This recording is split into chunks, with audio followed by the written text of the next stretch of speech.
Hey everyone, I hope you guys are doing well. This story is narrated by my friend Frederick. I hope you guys enjoy it. Get cozy because it's about to get grim. In the silent darkness of a tomb that predates human civilization by 60 million years, something impossible has occurred. Deep within the labyrinthine halls of a Necron crypt world, where ancient machines have slumbered since before Terra's continents took their current shape, there rests an intruder. Not the crude mining equipment of ignorant humans, nor the scavenging constructs of lesser Xenos races, but something far more sophisticated, far more dangerous, and far more perplexing. A dreadnought of the Adeptus Astartes lies dormant within the tomb, its massive form sealed in stasis, its weapons cold, its pilot deep in the dreamless sleep that defines existence between battles. But this is no ordinary dreadnought, and this is no ordinary Space Marine chapter. This walking sarcophagus bears the colors and iconography of the Alpha Legion, the most enigmatic and duplicitous of all the traitor legions, the Hydra-headed conspiracy that has infiltrated every corner of the Imperium since the dark days of the Horus Heresy. The discovery of such an intrusion should be impossible. Necron tomb worlds are among the most secure locations in the entire galaxy. Their defenses designed by minds that mastered physics, while humanity's ancestors were still single-celled organisms floating in primordial seas. Every entrance is monitored by canoptech constructs that never sleep, never tire, and never forget their duties. Every corridor is mapped within the vast computational matrix of the tomb's central intelligence. Every molecule of air accounted for in systems that view reality itself as something to be catalogued and controlled. The very stone of these tombs is often living metal, capable of self-repair and reconfiguration, of flowing like mercury to seal breaches or trap intruders. To penetrate such defenses requires not just skill or power, but a fundamental understanding of Xenos technology that even the Adeptus Mechanicus, with its vast archives of forbidden lore, cannot claim to possess. Yet here stands this dreadnought, silent and still as death itself, nested in an alcove that seems to have been prepared specifically for its arrival. Its presence is an affront to logic, a violation of what should be possible. And most troubling of all, it appears to have been here for quite some time. The dust of ages has settled upon its armored shell, the same dust that coats Necron warriors who have stood in formation for millennia. Microscopic analysis would reveal that this accumulation took centuries to form, suggesting that this Alpha Legion war machine has been resting in this tomb since before the current Imperium's founding. But how? How could any force, even one as cunning and resourceful as the Alpha Legion, have placed a dreadnought within a Necron tomb world and kept it hidden for so long? The answer to that question might reveal secrets that could reshape our understanding of the Long War, of the Alpha Legion's true capabilities, and of the vulnerabilities that exist even in the most secure fortresses of the galaxy's ancient races. As the tomb begins its awakening sequence, as systems that have lain dormant since before humanity discovered fire slowly come back online, the first canoptech scarabs to enter this chamber freeze in their scuttling movements. Their optical sensors, designed to detect even the smallest malfunction in tomb systems, focus on this anomaly with an intensity that their simple programming struggles to process.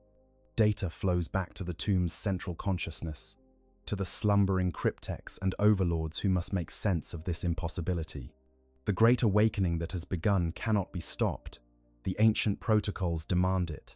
But now, those awakening minds must confront a mystery that challenges everything they understand about their own security, about the lesser races of the galaxy, and about the nature of the threat they face. For if the humans, those primitive creatures who have existed for mere eye blinks of cosmic time, have found a way to penetrate tomb world defenses, then perhaps the 60 million year sleep was not as secure as believed. Perhaps other tombs have been compromised. Perhaps the entire strategic situation must be reassessed. But before we can understand the full implications of this discovery, before we can explore the probable outcomes and the strategic calculations being made by inhuman minds billions of years old, we must first understand the parties involved in this impossible encounter. We must delve into the nature of the Necrons themselves, those living machines who were once flesh and blood. who sacrificed their souls for immortality, and now seek to reclaim a galaxy that has moved on without them. We must examine the Alpha Legion, that most mysterious of all space marine forces, whose methods and motivations remain obscure even to their ostensible allies in the forces of chaos. We must understand the technology of the Dreadnought, that walking tomb that preserves the consciousness of a mortally wounded warrior in a shell of ceramite and adamantium. And we must explore the nature of Necron tomb worlds themselves, those vast underground complexes that serve as both fortress and crypt, weapon and mausoleum, for a race that refuses to accept the finality of death. The Necrons, undying masters of reality. To understand why the presence of an Alpha Legion dreadnought within a Necron tomb represents such an profound impossibility, we must first comprehend the nature of the Necrons themselves. These are not mere aliens, not simply another Xenos race competing for resources in an uncaring galaxy. The Necrons are something far more ancient, far more terrible, and far more tragic than most Imperial citizens could possibly imagine. They are the remnants of a civilization that once ruled the stars when the Milky Way was young, a people who made a bargain with gods and paid a price beyond comprehension. 60 million years ago, long before the rise of the Eldar, before the Old Ones seeded the galaxy with the precursors of modern life, the Necrontyr civilization dominated vast swathes of space. They were a people defined by mortality, their lives cut tragically short by the radiation of their dying sun. While other races enjoyed long centuries of life, the Necrontyr measured their existence in mere decades, watching their bodies succumb to cancers and cellular degradation even as their minds achieved heights of scientific and philosophical understanding that would not be matched for millions of years. This cruel irony, the possession of brilliant minds trapped in bodies that betrayed them, drove the Necrontyr to obsession. They sought immortality with a desperation that consumed their entire culture, that drove them to feats of engineering and biotechnology, that pushed the boundaries of physical law, but it was not their own science that would grant them the immortality they craved. That dubious gift would come from beings known as the Khartan, the star gods, entities of living energy that fed upon the electromagnetic radiation of stars. The Khartan offered the Necrontyr a solution to their mortality, a process called biotransference that would free them from their failing flesh and grant them bodies of living metal that would never age, never sicken, never die. The promise was seductive. The alternative was continued suffering and early death, and so the Necrontyr leaders agreed. Entire populations of their worlds were processed through vast machines, their consciousness somehow extracted from organic brains and transferred into mechanical bodies, made from an impossibly advanced material called necrodermis. The transformation was successful. After a fashion, the Necrontyr did indeed gain immortality. Their new bodies were resistant to all forms of conventional damage, capable of self-repair, and essentially eternal. But the price, oh, the price was beyond anything they could have imagined. In the transfer from flesh to metal, something vital was lost. Some call it the soul, others the spark of life. But whatever it was, its absence left the newly born Necrons hollow. Their emotions were dulled to mere echoes, their creativity stifled, their very sense of self attenuated. The rank-and-file warriors, those common citizens who had been promised eternal life, found themselves reduced to little more than automatons, capable of following orders but stripped of true consciousness. Only the nobility and their favored servants, those who had been granted more sophisticated transfer protocols, retained something approaching their former personalities, though even they found themselves changed in ways they could never have anticipated. Betrayed by the Khartan, enslaved to their new masters, the Necrons went to war against the Old Ones, in a conflict known as the War in Heaven. This was a war that reshaped the galaxy, that saw planets destroyed and stars extinguished, that gave birth to the Warp as a realm of chaos and madness, as the psychic screams of the dying fed newborn gods. The Necrons, no longer truly alive, but animated by technologies that made a mockery of death, proved to be terrible weapons in this war. They could not be killed in any conventional sense, for even when their bodies were destroyed, the information that defined their consciousness could be transmitted back to their tomb worlds and downloaded into new bodies. They wielded weapons that could unravel matter at the atomic level, that could bend space and time, that could transform stars into engines of destruction. Eventually, the Necrons turned upon their Cartan masters, shattering those godlike beings and imprisoning the shards in tesseract labyrinths. But the victory was Pyrrhic. The war in heaven had lasted for millions of years. The galaxy was in ruins, and new threats were emerging as the younger races began to claim the stars. The Necron nobility, what remained of them after such cataclysmic conflict, made a fateful decision.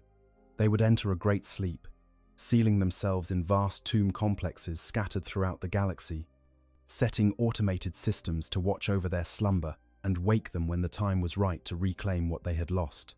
The plan was to sleep for 60 million years, to allow the galaxy to heal, to let the younger races grow complacent, and then to emerge and reassert their dominance over a cosmos that had forgotten them. But the Great Sleep did not go as planned. Many tomb worlds were destroyed during their long dormancy, consumed by tectonic activity, swallowed by black holes, or discovered and looted by ignorant races who did not understand what they had found. Others malfunctioned, their awakening protocols damaged by the slow decay of even necrodermis over such vast timescales. When the Necrons began to wake in the current era, they found a galaxy transformed beyond recognition, the Imperium of Man. A species the Necrons barely remembered as primitive apes, now claimed dominion over 1 million worlds. The Eldar, those upstart psychic races created by the Old Ones, had fallen into decadence and were now a shadow of their former glory. New threats had emerged: the ravenous Tyranids from beyond the galactic rim, the savage greenskin hordes, and the corrupting influence of chaos that seeped from the warp like poison from a wound. The Necrons who wake in this era find themselves in a strategic position that is simultaneously strong and desperately vulnerable. Their technology remains unmatched. Their weapons are capable of feats that seem like magic to lesser races, and their bodies are essentially indestructible by conventional means. A single Necron warrior, the most basic and mindless of their troops, can shrug off wounds that would kill a space marine, can continue fighting even when severed in half, and can self-repair given enough time. Their weapons, from the basic Gauss flare to the reality-warping weapons of their nobility, represent a level of technological sophistication that the Adeptus Mechanicus would commit any atrocity to obtain. And their knowledge, the accumulated scientific understanding of 60 million years of civilization, represents a treasure trove of information that could reshape the entire balance of power in the galaxy. But they are also a dying race in ways that go beyond simple numbers. The Great Sleep was not kind to Necron consciousness, many awakening with damaged engrams, their personalities fragmented or completely erased. Some tomb worlds wake to find that their populations have been reduced to shambling automata, all traces of individual identity lost to the long dark. Even those who retain their sense of self often find that the passage of time has eroded their memories, leaving gaps where important experiences once resided.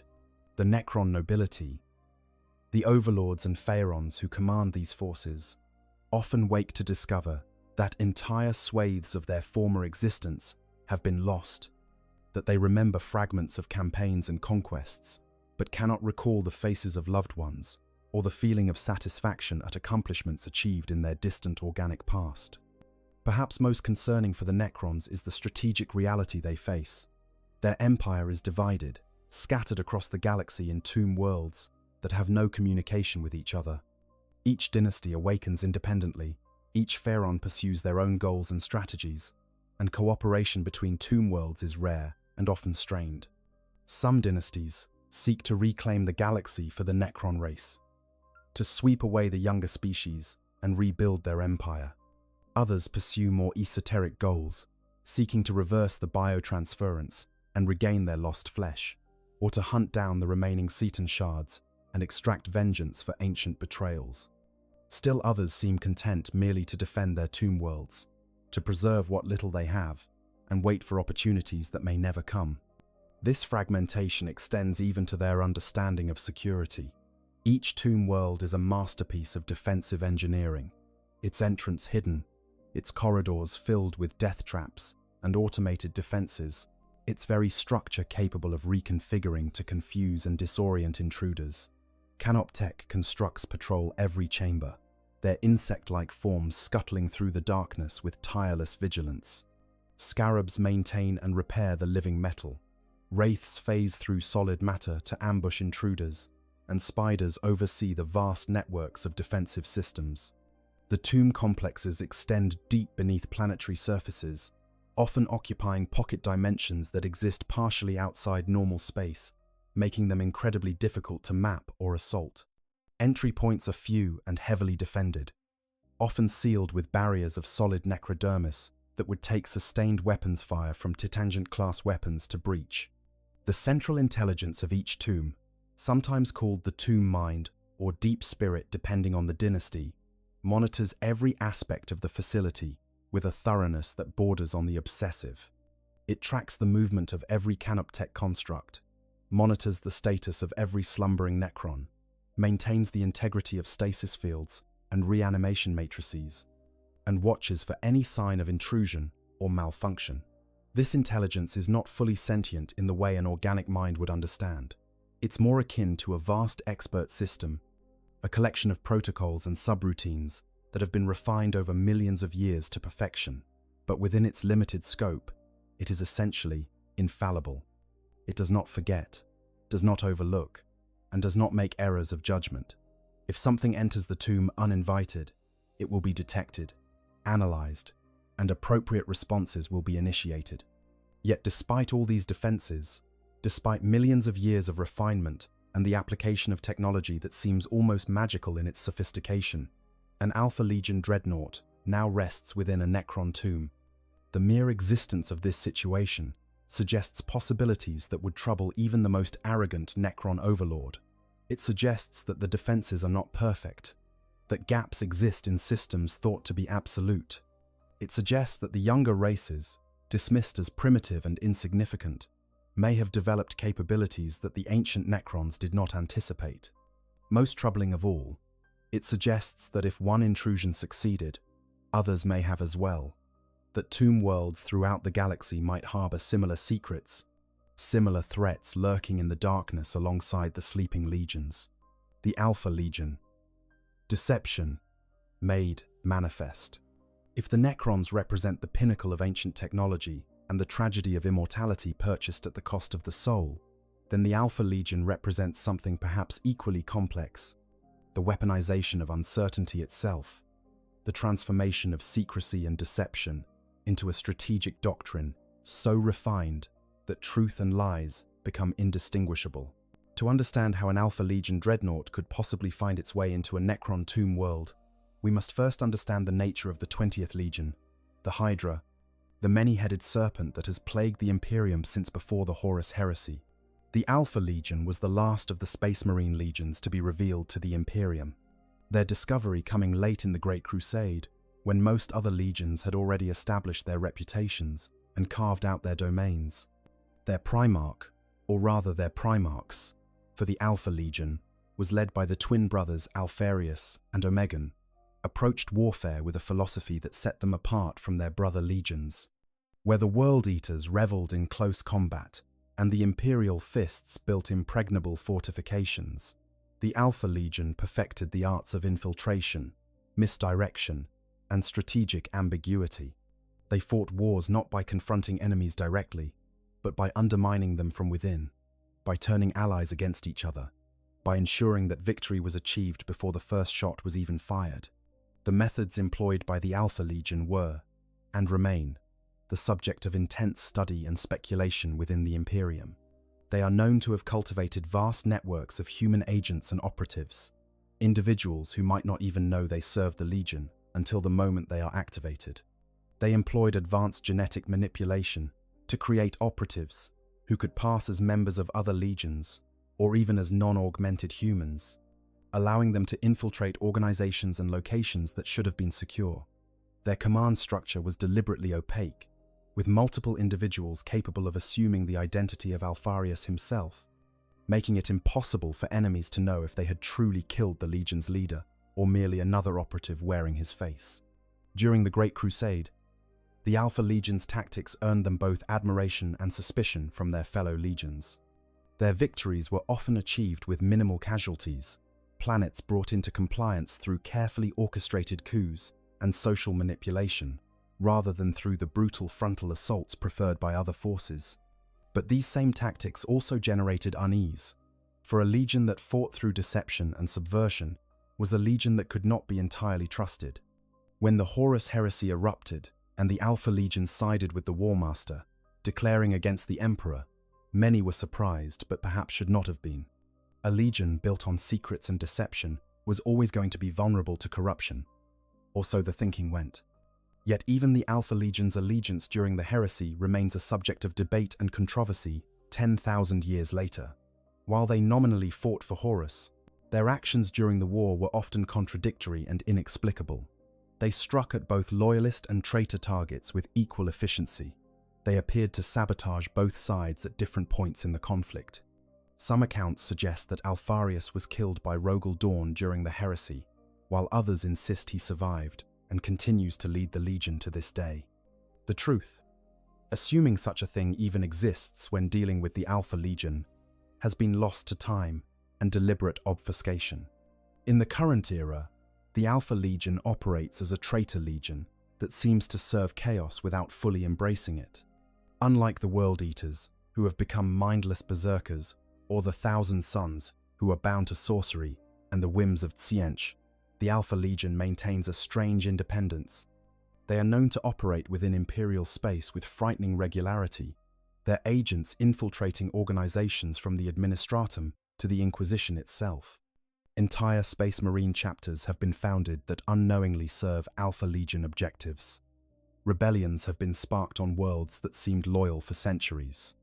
Military campaigns have been redirected based on intelligence that later proves to have been fabricated by Legion operatives. The Alpha Legion fights a war not of territory or resources, but of information and perception, seeking to undermine the Imperium from within, even as they occasionally strike from without. Their relationship with Xenos races is particularly interesting and relevant to our current scenario. Unlike many Chaos Space Marines who view Xenos as nothing more than targets of opportunity or potential rivals, the Alpha Legion has demonstrated a willingness to study, understand, and even temporarily ally with alien races when it serves their purposes. There are verified accounts of Alpha Legion forces working alongside Eldar Corsairs, of coordinating actions with Tau forces to achieve mutual objectives, and of manipulating Xenos species into attacking Imperial targets at strategically critical moments. This pragmatic approach to Xenos relations suggests a level of flexibility and adaptability that most Imperial forces, bound by dogma and xenophobia, cannot match. The Alpha Legion's approach to technology also sets them apart. While they possess the standard war gear of Chaos Space Marines, enhanced and corrupted by 10,000 years of warfare in the Eye of Terror and beyond, they also demonstrate a willingness to acquire and adapt technology from any source. They have been known to use captured Imperial equipment to reverse engineer Xenos weapons, and to employ technologies that the Adeptus Mechanicus would consider heretical or impossible. This technological eclecticism, combined with their infiltration capabilities, makes them uniquely positioned to interact with and potentially penetrate defenses built around specific technological paradigms. When we consider the specific case of an Alpha Legion dreadnought, we enter territory that is both fascinating and deeply troubling. Dreadnoughts are relatively rare within Chaos Legions, for the process of interring a mortally wounded Chaos Space Marine requires resources and technical expertise that many warbands lack. The pilot must be kept alive through traumatic injuries, their remaining biological systems integrated with the machine, their consciousness preserved and interfaced with the dreadnought's systems. For a legion that prizes secrecy and infiltration, the use of dreadnoughts might seem counterintuitive. These are not subtle weapons. They are walking engines of destruction that announce their presence with every thunderous step. But the Alpha Legion has never been constrained by conventional thinking. If they chose to deploy a dreadnought on a particular mission, it would be for specific strategic reasons that might not be apparent until years or even decades later. The pilot of such a dreadnought would not be a simple warrior preserved for their combat prowess. but rather an individual selected for their knowledge, their experience, or their role in some vast plan that spans centuries. The dreadnought itself might be modified in ways that standard Imperial forces would not recognize, equipped with stealth systems, teleportation devices, or even stasis fields that could allow it to remain hidden and inactive for extended periods. The question of motivation is perhaps the most challenging aspect of understanding why the Alpha Legion would place a dreadnought within a Necron tomb. What possible strategic objective could justify such an action? Several theories present themselves, each more unsettling than the last. Perhaps the dreadnought was placed as an intelligence-gathering asset, meant to wake at specific intervals and collect data on Necron awakening protocols and tomb world defenses. Before we continue, I want to take a moment to share some thoughts about why this scenario fascinates me so much. I've been covering Warhammer lore on this channel for quite a while, and what keeps me drawn back to the story isn't just the grim dark aesthetic or the massive space battles. It's these moments of impossible intersection, where two completely different philosophies of existence collide in ways that force us to question everything. The idea of an Alpha Legion dreadnought hidden inside a Necron tomb is on its surface completely absurd. It shouldn't be possible, and yet, when you really dig into the lore, when you understand what the Alpha Legion dreadnought is capable of, it becomes this haunting possibility that won't leave your mind. That's what I love about the 40k. The universe is so vast and so detailed that these thought experiments can actually hold weight. What really gets me about this scenario is the tragic parallel between the two immortal beings. Both the Necrons and the Dreadnought have sacrificed everything human about themselves for continuation. They've both become prisoners of their own immortality. When I was researching this topic, I realized they almost have the same story. Anyways, enjoy the rest.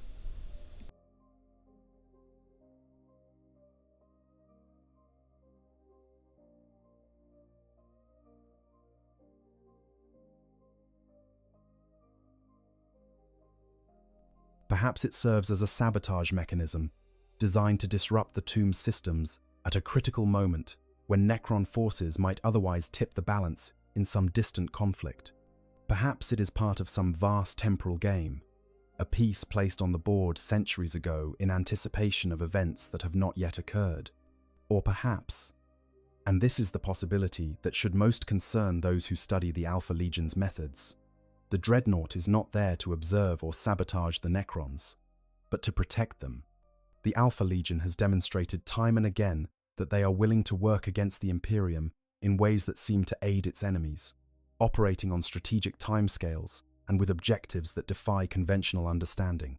If they believed that a particular Necron tomb world needed to survive to some future date, that its awakening would serve some purpose in the grand scheme of their plans, they might well place assets to ensure its security against other threats.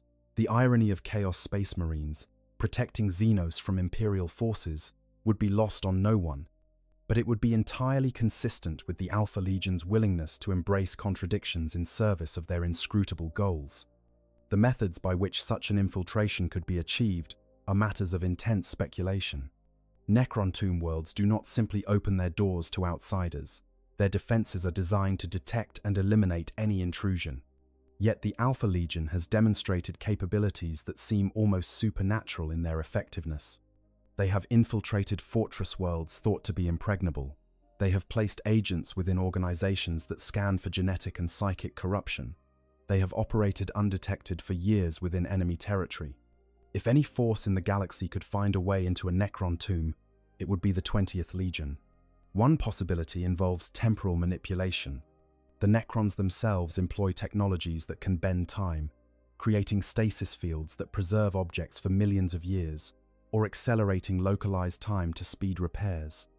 If the Alpha Legion acquired such technology, perhaps through theft or by recovering it from a damaged tomb world, they might be able to use it to place their dreadnought during a period when the tomb's defenses were offline or diminished.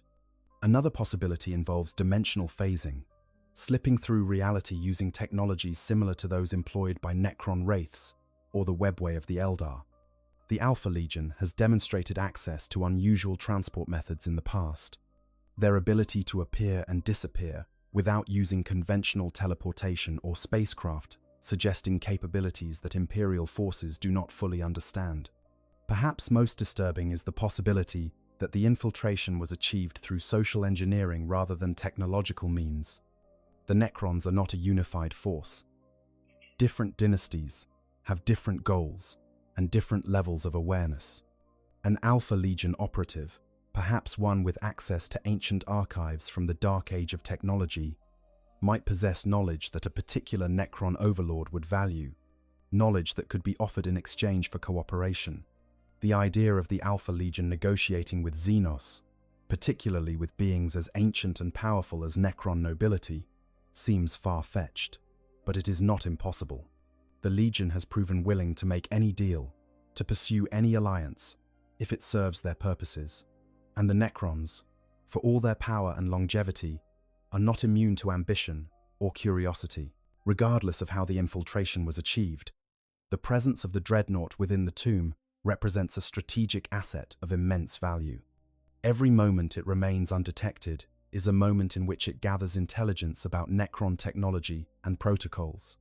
Every system it observes, every defensive routine it monitors, every weakness it catalogues, becomes information that can be exploited by Alpha Legion forces elsewhere. And if the Dreadnought's pilot retains consciousness during its long sleep, if the mind within that armored shell remains active and aware, then centuries of observation might have produced an understanding of Necron tomb worlds that exceeds anything the Imperium has ever compiled. Dreadnoughts, the Emperor's immortal guardians. To fully appreciate the strange parallel between Necrons and the Dreadnought that now rests within their tomb, we must understand the nature of Dreadnoughts themselves, those walking sarcophagi that preserve the greatest warriors of the Adeptus Astartes beyond the limits of mortal endurance. A Dreadnought is not simply a weapon or a vehicle. It is a tomb for the living, a prison and a sanctuary, a means of preserving consciousness within a shell of ceramite and adamantium, when the flesh that once housed that consciousness has been damaged beyond the abilities of even space marine physiology to repair. The creation of a Dreadnought begins with tragedy.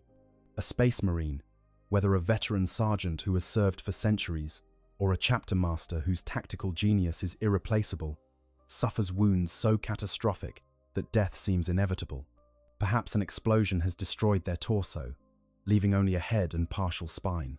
Perhaps alien venom has dissolved their internal organs beyond the capabilities of the progenoid glands to regenerate. Perhaps sustained fire from enemy weapons has burned through their armor and reduced their body to a charred remnant that clings to life only through the enhanced durability granted by the Emperor's gene seed. In these moments, when any normal human would die and even a space marine's legendary resilience is insufficient, a decision must be made. If the wounded warrior is deemed valuable enough, if their experience and knowledge are considered essential to the chapter's future success, then the apothecaries and tech marines will attempt a procedure that is part medical operation and part sacred ritual. The remains of the space marine's body are carefully extracted from their ruined power armor and transported to the chapter's fortress monastery. There, in specially prepared chambers filled with the smell of sacred oils and the sound of chanted prayers, the wounded warrior is prepared for internment within a Dreadnought chassis. The process is neither quick nor painless. What remains of the Space Marine's biological body must be connected to the Dreadnought systems through a complex network of interface ports and neural linkages. The brain, assuming it remains intact, is wired directly into the machine's cogitator systems, allowing the pilot's thoughts to control the Dreadnought's movements and weapons with the same ease they once commanded their own limbs. The remaining organic systems, whether a functioning heart, lungs that still draw breath, or organs that continue to process nutrients, are integrated with life support mechanisms that will sustain them indefinitely. The entire biological remnant is then sealed within an amniotic chamber filled with nutrient fluids and preservative chemicals, a womb of metal and plastic that will serve as the warrior's only home for the rest of their existence. The Dreadnought chassis itself is a masterwork of Imperial engineering, a synthesis of ancient technology that dates back to the Great Crusade and innovations developed over 10,000 years of warfare. The basic structure consists of a heavily armored torso that houses the pilot's amniotic chamber and the main power systems, typically a fusion reactor or plasma core capable of sustaining the machine for decades of continuous operation. This torso is mounted on reinforced legs that can carry the dreadnought's substantial weight across any terrain, from the rubble of hive cities to the frozen wastes of ice worlds. The arms are replaced with weapon mounts capable of accepting a variety of armaments, from multi-melters and lascanons to power fists large enough to crush battle tanks. The sensory systems of a dreadnought are far more sophisticated than those of standard Space Marine power armor. Multiple optical sensors provide a 360-degree view of the surrounding environment. Thermal imaging can detect enemies through walls and smoke, and Auspex arrays can scan for life signs and energy signatures at ranges measured in kilometers. All of this information is processed by the dreadnought's machine spirit, a sophisticated AI that assists the pilot in combat by highlighting threats, calculating firing solutions, and managing the countless subsystems that keep the machine functional. The interface between pilot and machine spirit is so intimate that veteran dreadnought pilots often report a sense of merging with their chassis, feeling the impacts of enemy fire on their armor as if it were their own skin, sensing the heat of their weapons as if firing them with their own hands. But this fusion of man and machine comes at a terrible cost. The pilot of a dreadnought exists in a state that can barely be called living. They cannot taste food or smell flowers or feel the touch of another hand. They cannot walk unassisted through gardens or sit at table with their battle brothers. Their entire existence is mediated through mechanical sensors and weapon systems. Every interaction with the world filtered through layers of technology that render it abstract and distant. The psychological toll of such existence is immense, and chapter serfs report that many dreadnought pilots become increasingly withdrawn and morose over time, their personalities eroding under the weight of isolation and the knowledge that they will never again experience the simple pleasures of embodied existence. To preserve what remains of the pilot's sanity and to conserve the chapter's resources, most dreadnoughts spend the majority of their existence in stasis. They are awakened only when their specific skills or firepower are required, when a battle is so desperate that the chapter cannot afford to leave any asset unused. Between these awakenings, they sleep, their biological processes slowed to the barest minimum necessary to sustain life, their consciousness dimmed to something resembling dreamless void. For some pilots, these periods of stasis last mere months. For others, centuries can pass between one awakening and the next, the galaxy transforming around them while they slumber in darkness. The experience of awakening from stasis is described by those few dreadnought pilots who have shared their perspective as simultaneously disorienting and familiar. The return to consciousness is gradual, systems coming online one by one, as the machine spirit performs diagnostic checks and verifies the integrity of all components. First comes awareness of the power core, the thrumming pulse that serves as a mechanical heartbeat. Then the activation of sensory systems, optical feeds flickering to life to reveal the interior of whatever chamber holds the dreadnought. Then the connection to motor systems, the ability to move limbs that are not truly limbs, to flex fingers made of adamantium rather than flesh. Finally, the full integration of consciousness with machine. That moment when the pilot remembers what they are and accepts once more the burden of their existence. Many pilots report that with each awakening, it becomes more difficult to remember what it felt like to be fully human. The sensations of their former life, the warmth of sunlight on skin, the taste of wine, the embrace of loved ones, all fade into abstraction over time. What remains is the warrior, the tactical mind that can still analyze battlefield conditions and make strategic decisions, but increasingly divorced from the emotional context that once made such decisions meaningful. Some chapter librarians theorize that extended periods in a dreadnought chassis actually cause changes to the pilot's brain structure, the neural pathways associated with embodied experience gradually atrophying from lack of use, while those connected to combat operations become ever more developed and refined. The Alpha Legion's use of dreadnoughts presents unique considerations. Unlike loyalist chapters that treat dreadnought interment as a sacred duty and honor their ancient pilots with elaborate ceremonies, Chaos Legions approach the practice with more pragmatism and sometimes cruelty. The pilot of a Chaos dreadnought may be interred, not out of respect but out of utility, their body broken in service to goals they may not even fully understand. The machine spirits that govern Chaos dreadnoughts are often corrupted or possessed by demonic entities, creating a three-way struggle for control between the pilot's consciousness, the original machine intelligence, and the warp-spawned presence that now inhabits the system. An Alpha Legion dreadnought would likely be different still.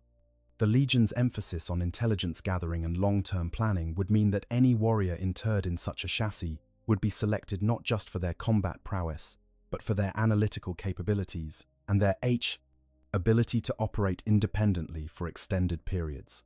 The modifications made to the dreadnought would reflect Alpha Legion priorities: enhanced sensor suites for observation, communication systems capable of broadcasting encrypted signals across vast distances, possibly even stealth technologies that could render the massive machine less detectable to enemy sensors. The pilot would be trained to endure long periods of solitude and inactivity, to maintain their focus and sanity through years or even decades of isolated observation. The irony of the situation is not lost on those who study such matters. Here we have a Necron tomb world, populated by beings who sacrifice their biological existence for immortality in mechanical bodies, hosting within it an Alpha Legion dreadnought, a space marine who has similarly been transformed into a fusion of flesh and machine. Both represent different approaches to the same fundamental problem: how to preserve consciousness beyond the natural limits of biological life. The Necrons achieved it through the wholesale transfer of their minds into bodies of living metal, losing their souls in the process. The Space Marine achieved it through integration with a mechanical chassis, losing most of their body and much of their humanity. Both now exist in a state that can barely be called life. Both are prisoners of their own immortality, and both serve causes that may or may not remember why they fight. Necron tomb worlds, cities of eternal sleep. To understand how the impossible could become possible, how an Alpha Legion dreadnought could find itself nested within Necron defenses, we must examine the nature of Necron tomb worlds themselves. These vast underground complexes are not merely fortresses or storage facilities. They are entire cities, suspended in time, pocket realities, where the laws of physics bend to accommodate technologies developed over millions of years of advancement. Each tomb world represents the pinnacle of Necrontier engineering, designed to preserve their sleeping populations through any catastrophe, through the heat death of stars or the collision of galaxies, until the time came for their great awakening. The architecture of a typical tomb world is both familiar and utterly alien to those raised on human standards. The entrance chambers, those few areas that exist in normal space and time, often resemble massive temples or ceremonial halls, their walls carved with hieroglyphs that predate written language anywhere else in the galaxy. These glyphs are not mere decoration but serve as a form of data storage, each symbol encoding vast amounts of information about the tomb's history, its inhabitants, and the dynasties they serve. Imperial xenoarchaeologists, who have studied these inscriptions before inevitably being killed by awakening defense systems, report that the complexity of the language is staggering, with individual symbols capable of expressing concepts that would require entire paragraphs in Gothic to approximate. Beyond these entrance chambers lie the true depths of the tomb complex. Corridors and chambers that extend kilometers beneath planetary surfaces, often delving deeper than should be physically possible, given the size of the world above. This is achieved through dimensional folding, a technology that allows Necron architects to create spaces that are larger on the inside than the outside, pocket dimensions that exist in a state of quantum superposition with normal reality. Walking through a Necron tomb can be a disorienting experience for those few who have survived such journeys. Corridors seem to stretch to impossible lengths. Chambers appear in locations where maps indicate solid rock should exist, and the sense of direction becomes meaningless as the tomb's geometry shifts according to rules that Euclidean mathematics cannot describe. The materials from which tombs are constructed are no less remarkable. The primary building material is necrodermis, the same living metal that forms Necron bodies. This substance is nearly indestructible under normal circumstances, capable of withstanding temperatures that would vaporize ceramite and pressures that would crush adamantium. But its true remarkable property is its ability to self-repair. Individual molecules of necrodermis can communicate with each other through quantum entanglement, allowing damaged sections to flow like liquid and reform into their original configuration. A wall breached by explosives will seal itself within minutes. A corridor collapsed by orbital bombardment will reconstruct within hours. And even catastrophic damage to entire sections can be repaired given sufficient time and energy. The tomb worlds are organized according to a strict hierarchical system that reflects Necron society. At the deepest levels lie the stasis chambers of the nobility. Overlords and pharaohs rest in individual sarcophagi that are works of art in their own right, adorned with precious metals and gems, surrounded by the treasures and weapons they will carry into battle when they wake. These chambers are the most heavily defended areas of the tomb, protected not just by physical barriers, but by energy fields that can disintegrate matter and fold space to make the chambers unreachable from normal approaches. Above these noble chambers are the barracks where the warrior caste sleeps, vast halls filled with standing ranks of Necron warriors, each locked in stasis but ready to activate at a moment's notice. These warriors stand in perfect formation, their weapons at ready positions, their optical sensors dark but capable of igniting with malevolent green light in microseconds. Some barracks contain hundreds of warriors, others hold thousands or tens of thousands, entire armies waiting in silent rows for the command to wake and march. The sight of these chambers is reported to be deeply unsettling, for the warriors are so perfectly still that they seem like statues. Yet there is an undeniable sense of potential energy, of violence held in check by the barest thread of control. Interspersed throughout the tomb are armories and workshops where Canoptech constructs maintain the slumbering warriors and their equipment. Scarabs scuttle through the darkness in swarms, their mandibles equipped with tools that can manipulate matter at the molecular level, repairing damage and ensuring that every weapon and piece of armor remains in perfect condition.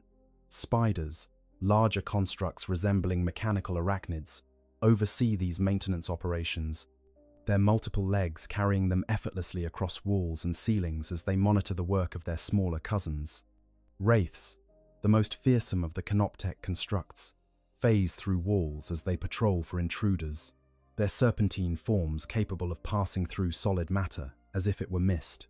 The tomb's central intelligence, the deep spirit, or tomb mind, resides in a core chamber that is simultaneously the most protected and the most vulnerable location in the entire complex. This chamber houses the computational matrix that controls all tomb systems, a device that combines biological neural tissue, quantum computing elements, and technologies that human science has no names for. The intelligence that arises from this matrix is not truly conscious in the way organic beings understand the term. It does not think, or feel, or dream. Instead, it processes, it analyzes, it maintains, executing programs that were written millions of years ago with a fidelity that knows no degradation. It monitors every sensor in the tomb, tracks every Canoptech construct, and maintains awareness of every slumbering Necron, all simultaneously and without error. The defensive systems of a tomb world are layered and redundant, designed to repel any conceivable threat. The outer defenses include gravitic anomalies that can tear apart spacecraft attempting to approach, energy fields that can deflect or absorb incoming fire from orbital bombardment, and automated weapons batteries capable of tracking and destroying targets in high orbit. Any ship attempting to land forces on a tomb world without proper authorization codes, which no non-Necron entity possesses, will find itself under fire from weapons that can punch through void shields and breach hulls with contemptuous ease. Those few forces that manage to reach the surface and locate an entrance to the tomb find themselves facing defenses that make Imperial fortress worlds seem primitive by comparison.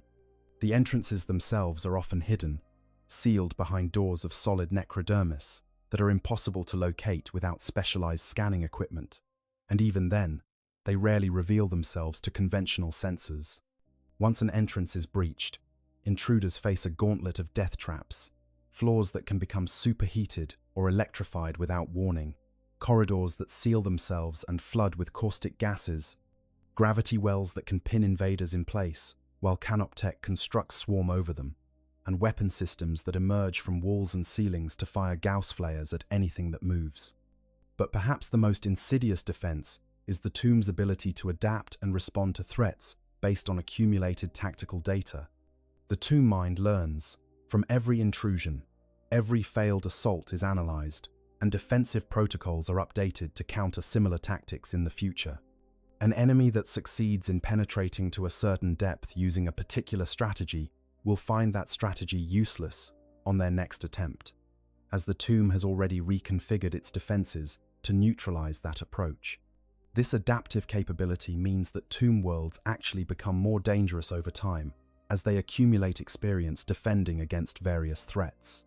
Yet for all these defenses, for all the technological sophistication and millions of years of engineering refinement, tomb worlds are not invulnerable. The Great Sleep has not been kind to many. System malfunctions accumulate over vast timescales. Even necrodermis can degrade when subjected to billions of years of quantum decay.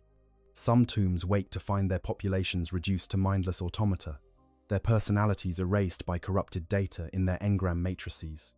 Others find that sections of their facility have collapsed or been destroyed by tectonic activity, that weapons systems no longer function, or that the tomb mind itself has become unstable, issuing contradictory commands or entering loops from which it cannot escape.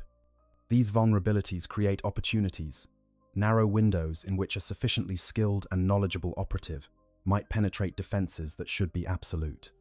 An Alpha Legion force with access to ancient archives from the dark age of technology, with knowledge of Necron protocols gleaned from study of damaged tomb worlds, and with the patience to wait for exactly the right moment, might identify such a vulnerability and exploit it. The placement of a dreadnought within such a facility would require perfect timing, flawless execution, and a level of understanding about Necron systems that borders on the impossible. But the Alpha Legion has achieved the impossible before, and there is no reason to believe they could not do so again under the right circumstances. The infiltration. How the impossible became real. Now we approach the central mystery of our scenario, the question that haunts any serious analysis of this situation. How could an Alpha Legion dreadnought possibly come to rest within a Necron tomb world? What sequence of events, what combination of skill and fortune and preparation could result in such an impossible placement? To answer these questions, we must consider multiple possibilities, each reflecting different aspects of Alpha Legion capabilities and different potential vulnerabilities in Necron defenses. The first and perhaps most straightforward possibility involves temporal placement. The Necrons entered their Great Sleep 60 million years ago, but not all tomb worlds entered stasis simultaneously. The awakening protocols were staggered, with some tombs designed to activate periodically to assess the state of the galaxy before returning to sleep if conditions were not yet suitable. These brief windows of wakefulness represent potential vulnerabilities, moments when tomb defenses might be reconfigured or updated, when entry points might be less heavily guarded, when a sufficiently skilled infiltrator might gain access. If the Alpha Legion somehow acquired knowledge of these awakening schedules, perhaps through the interrogation of a captured cryptech, or through the study of Necron artifacts recovered from destroyed tomb worlds, they could plan an infiltration to coincide with one of these brief active periods. The dreadnought would be positioned near the tomb, concealed within the planet's crust, or hidden in a pocket dimension created using stolen or reverse-engineered Xenos technology. When the tomb's systems came online for their periodic check, when defenses were momentarily adjusted and barriers were reconfigured, the dreadnought would be moved into position using teleportation or dimensional phasing, placed in a location where it would not immediately trigger alarms, but would rest undisturbed during the long sleep that followed. This approach would require extraordinary precision in timing and positioning. The window of opportunity might last mere minutes or even seconds. The margin for error would be non-existent, and failure would likely result in the dreadnought and its pilot being obliterated by Necron defenses. But the Alpha Legion has demonstrated mastery of temporal coordination in the past. their operations sometimes involving synchronized actions across multiple worlds, separated by light years, all timed to coincide within seconds of each other. If any force could execute such a delicate insertion, it would be the 20th Legion. A second possibility involves exploitation of tomb world malfunctions. Despite their technological sophistication, Necron tomb worlds are not immune to failure. The vast timescales of their dormancy mean that even the most robust systems can develop problems. Quantum fluctuations can corrupt data stored in engram matrices. Cosmic radiation can damage control systems, and the slow movement of tectonic plates can stress structural elements beyond their design tolerances. Some tomb worlds wake to find entire sections offline, their populations lost to catastrophic system failures that occurred while they slept. An Alpha Legion force monitoring a particular tomb world might detect signs of such malfunctions, anomalous energy readings, failures in defensive systems, or gaps in the sensor coverage that normally blankets every approach to the facility. These malfunctions create temporary vulnerabilities that a skilled infiltrator could exploit. The Dreadnought could be inserted during one of these windows, placed in a section of the tomb that has already failed or is in the process of failing, where its presence would not be immediately detected by the tomb mine's monitoring systems. As the tomb's systems gradually came back online during the Great Awakening, the Dreadnought would already be integrated into the environment, its energy signature potentially masked by the broader activity of tomb systems activating around it. This approach would require patience measured in centuries or even millennia. The Alpha Legion would need to maintain surveillance on the tomb world for extended periods, waiting for the right combination of system failures to create an exploitable vulnerability. But the Legion has demonstrated such patience before, their operations sometimes spanning hundreds of years, from initial planning to final execution. The placement of a Dreadnought, a machine capable of remaining in stasis indefinitely, would be an ideal asset for such long-term operations. A third and more disturbing possibility involves cooperation, willing or unwilling, with Necron elements. Not all Necrons share the same goals or loyalty to their dynasties. The Great Sleep fractured Necron civilization. Awakening, overlords and pharaons find themselves ruling populations that may not remember or recognize their authority. Some cryptechs pursue their own research agendas, caring more for knowledge and understanding than for the political ambitions of their nominal masters. And some Necrons, particularly those whose personalities have been damaged by flawed awakening protocols, may be susceptible to manipulation or corruption in ways that their fully functional counterparts would resist. The Alpha Legion, masters of subversion and manipulation, might identify such individuals and approach them with offers that serve both parties' interests. Perhaps a cryptech seeks knowledge about the current state of the galaxy and is willing to allow an Alpha Legion intelligence asset into the tomb in exchange for information. Perhaps an overlord plots against their pharaon and sees value in having a potential ally hidden within their own tomb complex. Perhaps a damaged Necron, their personality fragmented and confused, is tricked or coerced into granting access without fully understanding the implications of their actions. This possibility is perhaps the most troubling, for it suggests that Necron security can be compromised not just through technical exploits, but through the same social engineering tactics that the Alpha Legion has used to devastating effect against human organizations. It implies that the Necrons, for all their ancient wisdom and technological superiority, are still vulnerable to manipulation, ambition, and the corrosive effects of divided loyalties. And if one Necron can be turned or tricked, others might be as well, suggesting vulnerabilities that extend far beyond this single incident. A fourth possibility involves the use of captured or reverse-engineered Necron technology. The Alpha Legion is known to have access to technologies from countless sources. They scavenge battlefields, interrogate prisoners, and study artifacts with an intensity that rivals the Adeptus Mechanicus. If they recovered Necron dimensional phase technology, perhaps from a damaged wraith or a deactivated tomb blade, they might be able to adapt it for their own use. Similarly, if they acquired knowledge of Necron identification protocols, the quantum signatures that tomb systems use to distinguish between authorized Necrons and unauthorized intruders, they might be able to spoof those signatures and make their dreadnought appear as something the tomb should ignore. This approach would represent a stunning achievement in xenotech adaptation, requiring not just the acquisition of alien devices, but a fundamental understanding of the principles underlying their operation. Human tech priests have studied Necron artifacts for thousands of years without achieving such understanding. The technology is simply too advanced, too alien in its fundamental assumptions, for minds shaped by human physics to fully comprehend. But the Alpha Legion has access to resources that most Imperial forces do not, including potentially knowledge from the Dark Age of technology, when humanity's understanding of physics was far more advanced, and possibly even cooperation from chaos-aligned Dark Mechanicum tech priests, whose pursuit of knowledge is unbound by Imperial restrictions. A fifth possibility, and perhaps the most mundane but no less challenging, involves simple stealth and patience. Necron defenses are designed to detect active threats, energy signatures from weapons and power sources, movement through corridors, the heat signatures of living beings.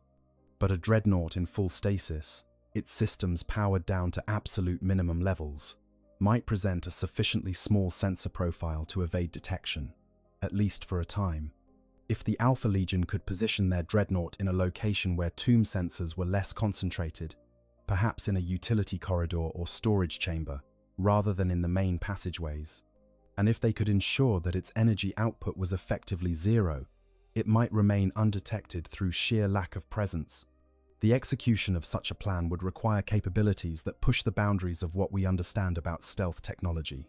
The dreadnought would need to be placed without using energy-intensive teleportation, perhaps lowered into position through a narrow shaft drilled from the surface, using directed energy beams that leave no residue.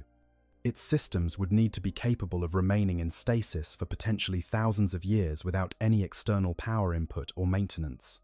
And its positioning would need to be so precise that when it eventually activated, it would be able to quickly assess its environment and begin whatever mission it was placed to accomplish, all without having received any external updates or communications since the moment of its insertion. Each of these possibilities represents a different approach to solving the same impossible problem, and it's entirely conceivable that the Alpha Legion employed multiple approaches simultaneously or in sequence. They might have used stolen Necron technology to spoof identification protocols while also timing their insertion to coincide with a system malfunction, creating layers of redundancy to ensure success even if individual elements of the plan failed. This multi-layered approach to operations is entirely consistent with Alpha Legion doctrine. Their emphasis on having multiple backup plans and alternative approaches to every objective. Regardless of which method or combination of methods was employed, the successful placement of a dreadnought within a Necron tomb world represents an intelligence and operational achievement of staggering proportions. It demonstrates capabilities that should force a fundamental reassessment of Alpha Legion capabilities and suggests vulnerabilities in Necron defenses that have implications far beyond this single incident. If the Alpha Legion could accomplish this once, they might be able to do so again, and might already have done so at other tomb worlds throughout the galaxy. The strategic implications of this possibility are profound and deeply unsettling to anyone responsible for Imperial security. First detection. The tomb stirs. The first indication that something is wrong comes from the Canoptech scarabs. These small constructs, each no larger than a human fist, are the maintenance workers of the tomb world, endlessly scuttling through corridors and chambers to repair damage and ensure all systems remain functional. They operate according to programming so ancient and so refined that their behavior patterns have been optimized over millions of years. Every movement serves a purpose. Every action follows protocols that were perfected before the first human drew breath. When a cluster of scarabs deviates from their assigned patrol routes and converges on a particular section of the tomb mine takes notice. The chamber in question is unremarkable by Necron standards. A storage area located 3 kilometers beneath the planet's surface, designed to hold spare components for tomb systems and archived records of previous awakening cycles. The walls are bare necrodermis, unadorned by the hieroglyphs that decorate more important sections of the facility. The lighting, when systems are active, is minimal. providing just enough illumination for canoptek constructs to perform their duties. Under normal circumstances, scarabs would enter this chamber perhaps once per century to check for structural damage or environmental degradation, finding nothing requiring attention, and then departing to continue their endless rounds. But now, as tomb systems gradually come online during the early phases of awakening, as power flows through conduits that have lain dormant for thousands of years, the scarabs detect an anomaly. Their sensors, capable of analyzing matter at the molecular level, identify a concentration of materials that should not exist in this location. The mass distribution is wrong. The thermal signature does not match archived patterns, and most troubling of all, there are trace amounts of elements that are not part of standard Necron construction materials. Iron, ceramite, adamantium, plastics, and ceramics that are clearly of foreign origin. The scarabs attempt to analyze this anomaly further, their cutting tools extending as they approach for a closer examination, but their programming includes strict protocols about unknown objects. Do not attempt to repair or modify anything that is not recognized as Necron construction. Report the anomaly to higher systems. Wait for instructions. The data flows upward through the tomb's hierarchical control structure, from the scarabs to the spider that oversees this section of the facility, from the spider to the tomb mind itself. The central intelligence processes this information with the same emotionless efficiency it applies to all data, comparing the reported anomaly against its vast archives of known objects and situations. The comparison yields no matches. In 60 million years of operation, through countless awakening cycles and defensive responses to intrusions, the tomb mind has never encountered an object quite like this one. The failure to classify the anomaly triggers additional protocols, activating more sophisticated sensor systems, routing power to analytical subroutines that have not been used in millennia, and preparing to wake the first tier of Necron consciousness to deal with this unprecedented situation. A canoptek wraith is dispatched to the chamber for direct observation. These constructs are larger and more sophisticated than scarabs, their serpentine forms equipped with advanced sensors and limited autonomous decision-making capabilities. The wraith phases through the walls of the tomb, passing through solid matter as easily as light passes through water, until it materializes in the storage chamber. Its optical sensors activate, flooding the dark space with scanning beams that operate across multiple spectra simultaneously. Visible light reveals the basic shape of the anomaly, a large bipedal form approximately 4 meters tall, humanoid in proportion, but clearly mechanical in nature. Thermal imaging shows that the object is currently dormant, but retains residual heat signatures, suggesting it was recently active, though recently by Necron standards could mean anything within the last 1,000 years. More sophisticated scans provide additional disturbing details. The object contains organic components. The wraith's sensors detect biological tissue suspended in nutrient fluids, a brain that shows minimal electrical activity but is clearly alive in some fashion. This combination of mechanical and organic elements triggers recognition subroutines within the wraith's programming. It knows what this is, or at least what category of object it belongs to. The younger races, particularly the humans, employ such hybrid constructs as weapons and vehicles. The archives contain references to similar machines encountered during previous awakening cycles, designated as dreadnoughts in the crude Gothic language of the Imperium. But the presence of such a machine within the tomb raises questions that the Wraith's limited intelligence cannot answer. How did it arrive here? When was it placed? What is its purpose? Is it operational despite appearing dormant? Does it pose a threat to tomb security? The Wraith transmits all collected data back to the tomb mind and maintains observation on the anomaly. Its phase field generators, allowing it to remain partially outside normal space, where it can watch without being easily detected should the intruding machine activate. The tomb mind processes this new information and reaches a conclusion that requires escalation to the next level of authority. The presence of a human war machine within the tomb is not merely an anomaly to be catalogued. It is a potential threat that requires assessment by minds more sophisticated than automated systems can provide. The awakening protocols are accelerated. Power is routed to the stasis chambers of the cryptex, those master technicians and scientists who serve the Necron nobility. These are among the first individuals to wake during any awakening cycle.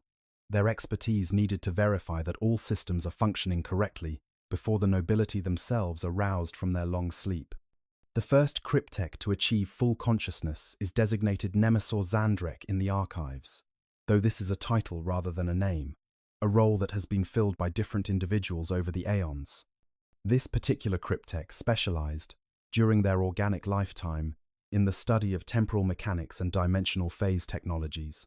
Their awakening is a gradual process, consciousness returning in stages as their engram matrix is loaded from archival storage into their body's active systems.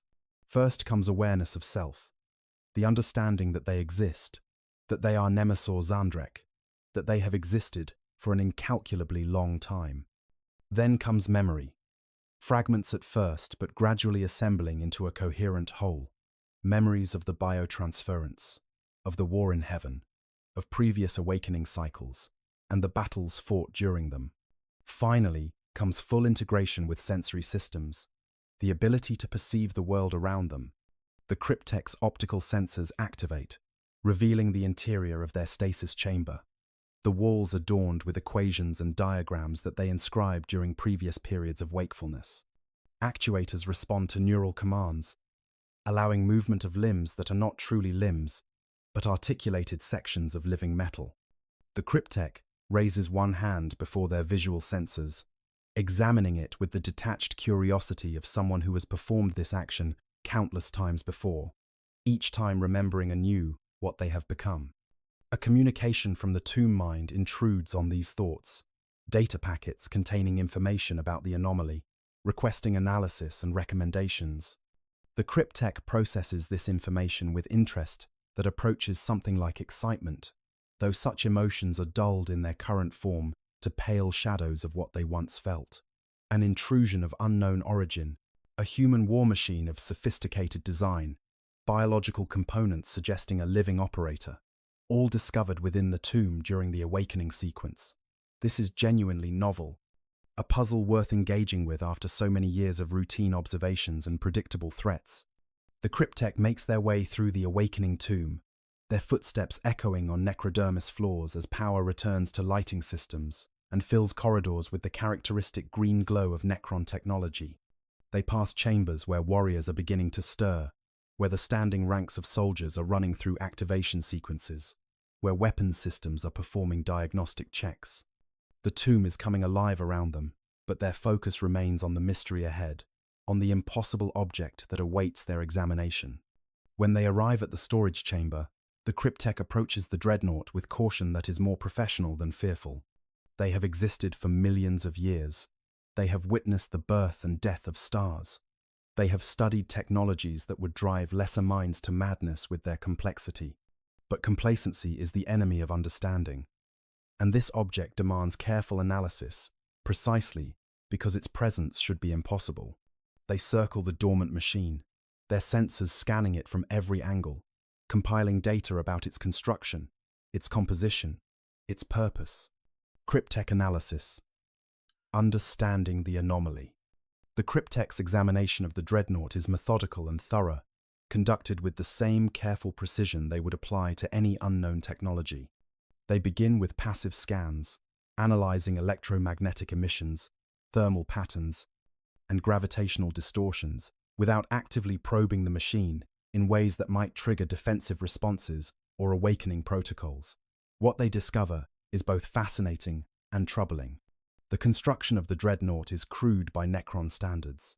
The armor plating is assembled from separately forged pieces, rather than being a single seamless shell of living metal. The joints rely on mechanical bearings and hydraulic systems rather than dimensional phase technology.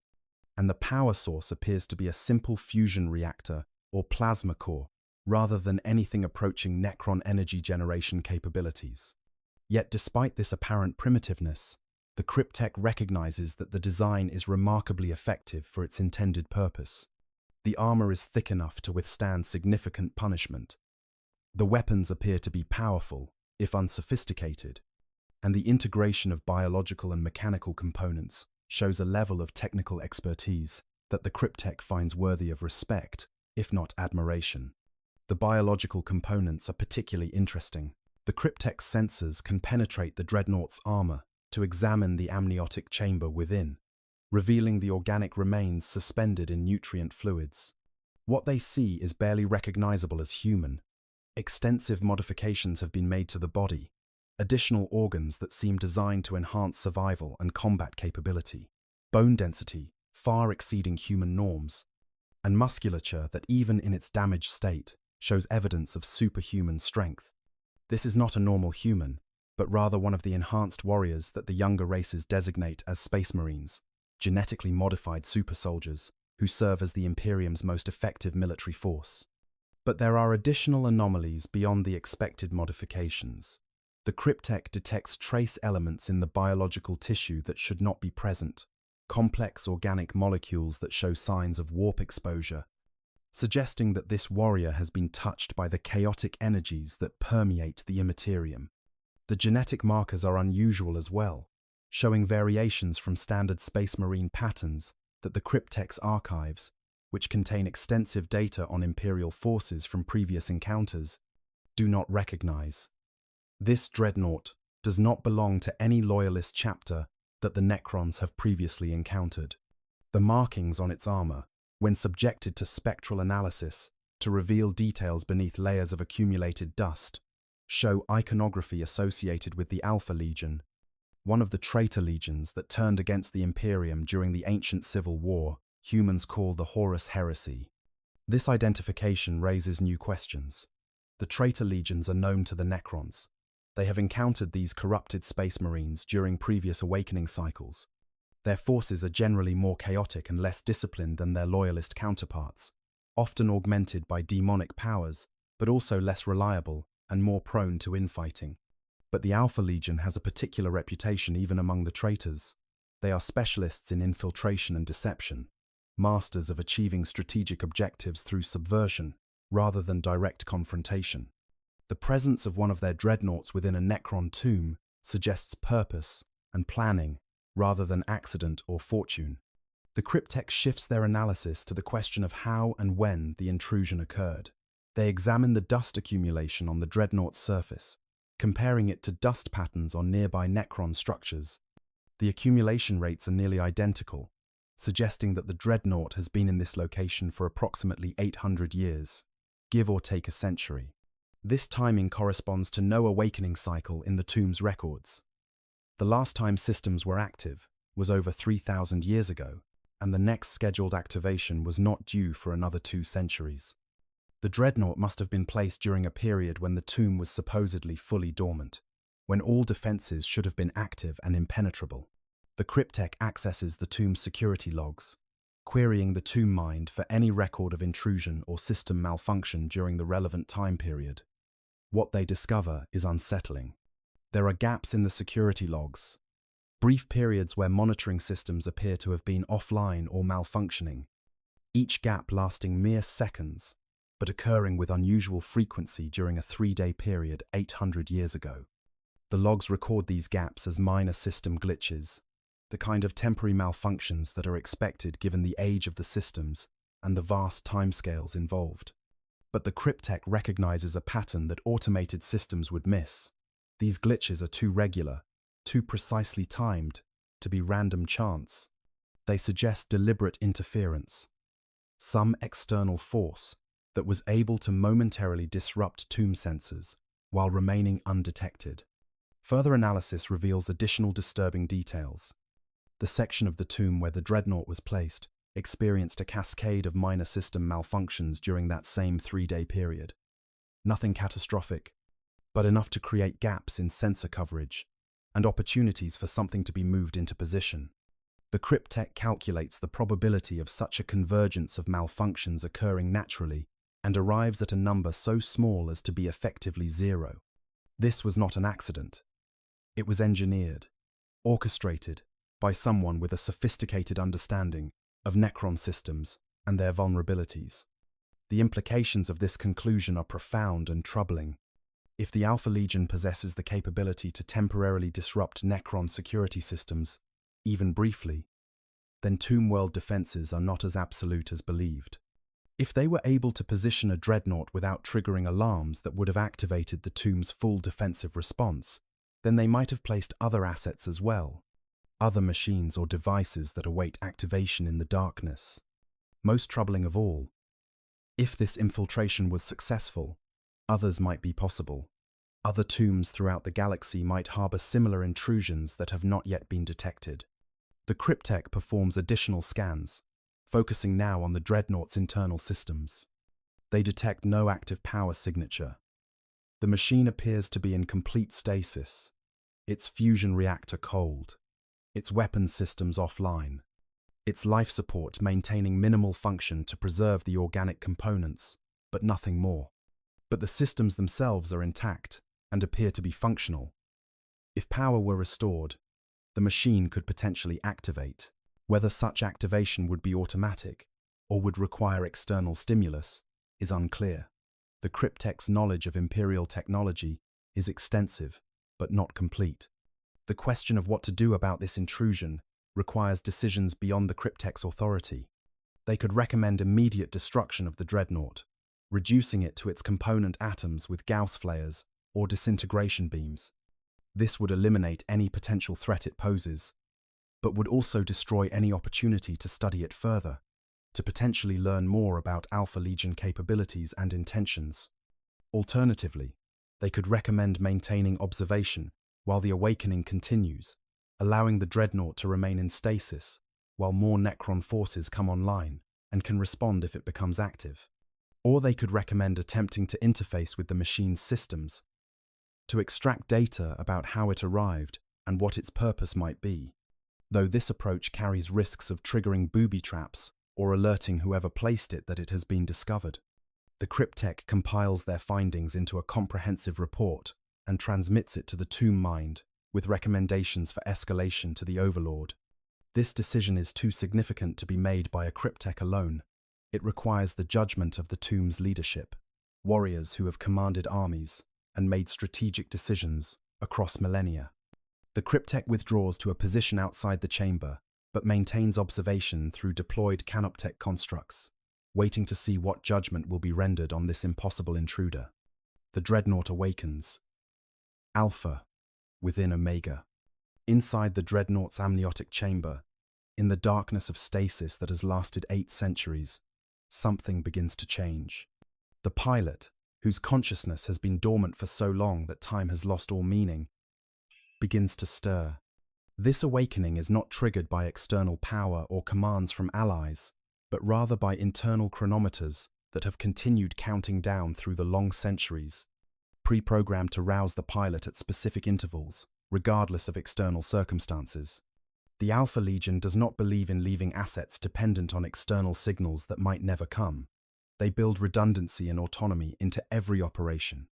The pilot's name, in the time before they were interred in this walking tomb, was Thazar Kine, though that designation means little now. They were once a captain in the Alpha Legion, a warrior who had fought in the Horus Heresy itself and survived the long millennia since. Their body had been broken on a world whose name they can no longer remember, crushed by a collapsing building during an operation that may or may not have succeeded. They were never debriefed on the outcome. Their life should have ended there, but the Alpha Legion's apothecaries and warpsmiths had other plans. They possessed skills and knowledge that the Legion deemed too valuable to lose. The process of awakening is gradual and disorienting. First comes awareness of the void, the recognition that they exist but cannot move, cannot sense, cannot think clearly. Then comes the slow integration with the Dreadnought's systems as power begins to flow, as sensors come online and feed information to a consciousness that has forgotten what such input feels like. Visual receptors activate, but there is nothing to see in the darkness of the storage chamber. Audio sensors detect only the hum of their own systems and the distant vibration of machinery coming to life elsewhere in the tomb. Tactile feedback is limited to the sensation of weight and pressure, the knowledge that they are resting on solid ground rather than standing. Memory returns in fragments. They remember being placed in this location, remember the careful descent through layers of rock and metal, remember the moment when Alpha Legion operatives sealed the access shaft, and left them alone in the darkness. They remember the mission briefing, delivered so long ago that it might as well be from another lifetime. Observe the tomb world, monitor its awakening cycle, gather intelligence on Necron protocols and capabilities, transmit findings when possible, and if transmission proves impossible, preserve the data until recovery becomes feasible. A simple mission in concept, impossibly complex in execution, requiring patience measured in centuries and a tolerance for isolation that would break most minds. The Dreadnought's chronometer informs them that 837 years have passed since insertion. They have slept through most of that time, their consciousness suspended in stasis that is barely distinguishable from death, awakening periodically for brief intervals to verify system integrity and scan for any changes in their environment. Those brief awakenings blend together in memory, each one identical to the last, showing them the same dark chamber, the same absence of activity, the same confirmation that the tomb remained dormant and their presence undetected. But this awakening feels different. Their sensors detect vibrations in the surrounding structure, power flowing through conduits, the unmistakable signs that the tomb is coming back to life. They activate more sophisticated scanning systems, pushing their sensor suite to maximum range and resolution, despite the risk that such active scanning might be detected by tomb defenses. The data that returns is both expected and concerning. The tomb is indeed awakening. They can detect the energy signatures of Necron systems coming online throughout the facility, the distinctive electromagnetic patterns of living metal responding to commands, the gravitational fluctuations that accompany the activation of stasis fields. More concerning are the signatures that suggest they are not alone in their immediate vicinity. Multiple canoptech constructs have converged on this section of the tomb, and at least one larger presence, possibly a cryptech or other Necron of significant status, is in close proximity. The pilot faces a decision that will determine the success or failure of their mission. They can attempt to transmit their findings immediately, using the Dreadnought's communications systems to broadcast a compressed data packet that might reach Alpha Legion assets in the region before Necron jamming systems can block it.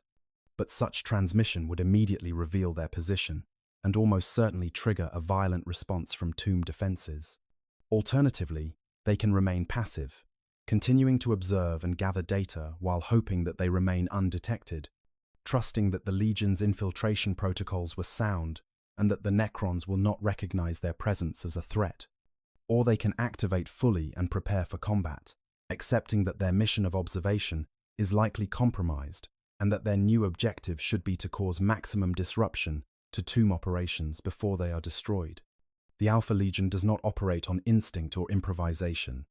Every operative is trained to analyze situations methodologically and select the optimal course of action based on established doctrine and mission parameters. The pilot reviews their orders, which remain clear despite the passage of centuries. Observe and gather intelligence. Preserve survival, as long as it does not compromise the mission. Accept destruction rather than capture. The current situation suggests that they have likely been detected. The concentration of Necron activity around their position is too specific to be coincidence. But detected does not necessarily mean understood. The Necrons may know something is present without yet realizing what it is, or what it represents. They decide on a middle course, partial activation that will bring weapons and defensive systems online, while keeping active scanning and communications to minimum levels. This will allow them to respond if attacked while potentially maintaining the fiction that they remain dormant or are only just now beginning to wake.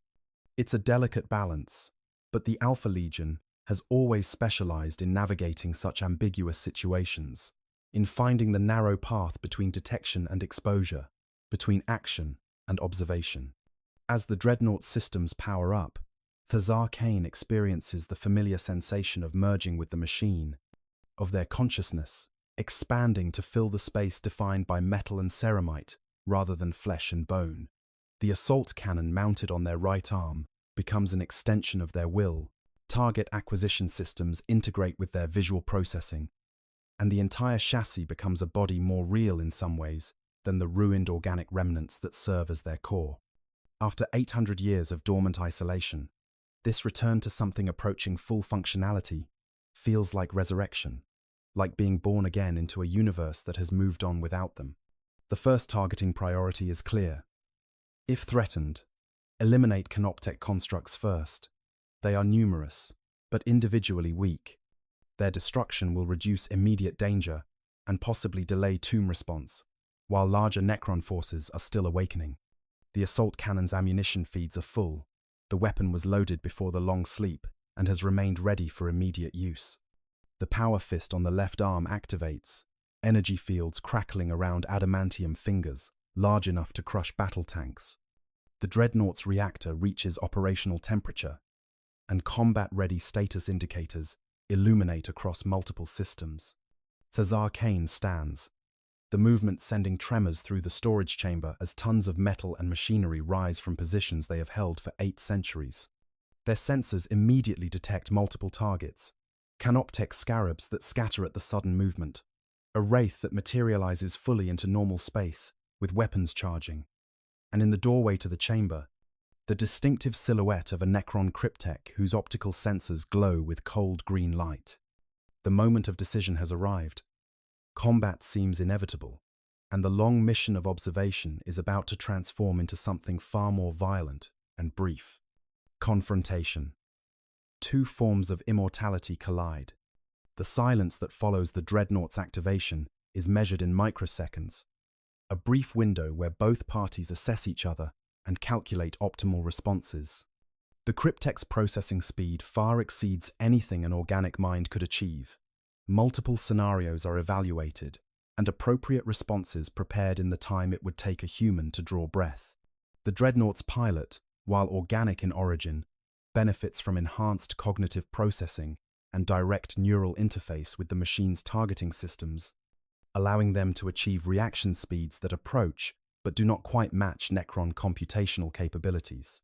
The cryptech is the first to break the silence, speaking in a language that their universal translation protocols automatically convert to Gothic. Human-machine warrior, you are in violation of sovereign Necrontyr territory. Identify yourself and explain your presence. The voice is artificial, generated by Vox systems rather than organic vocal cords, but it carries authority that suggests millennia of command experience. The cryptech has not yet opened fire, suggesting curiosity overrides immediate hostility, at least for the moment. Thazar Kane considers their response carefully. Standard Alpha Legion doctrine in such situations calls for misdirection and obfuscation, providing answers that are technically truthful but strategically misleading. They activate their own Vox speakers, the mechanical voice that emerges carrying the harsh tone characteristic of corrupted Imperial technology. I am designated Thazar Kane, brother captain of the Alpha Legion, 21st Expeditionary Force.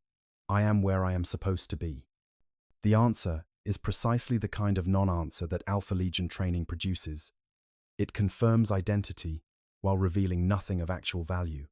The statement about being where they are supposed to be is particularly calculated. It's true, from the pilot's perspective, since this is exactly where they were ordered to go, but it implies nothing about why or by whose authority. The cryptech's optical sensors brighten as they process this response. Your presence within this tomb is impossible through natural means, the cryptech states, their tone suggesting intellectual engagement rather than accusation. The security systems should have detected and eliminated any intrusion. The period during which you arrived corresponds to no awakening cycle or defensive alert. Explain how you achieved this infiltration.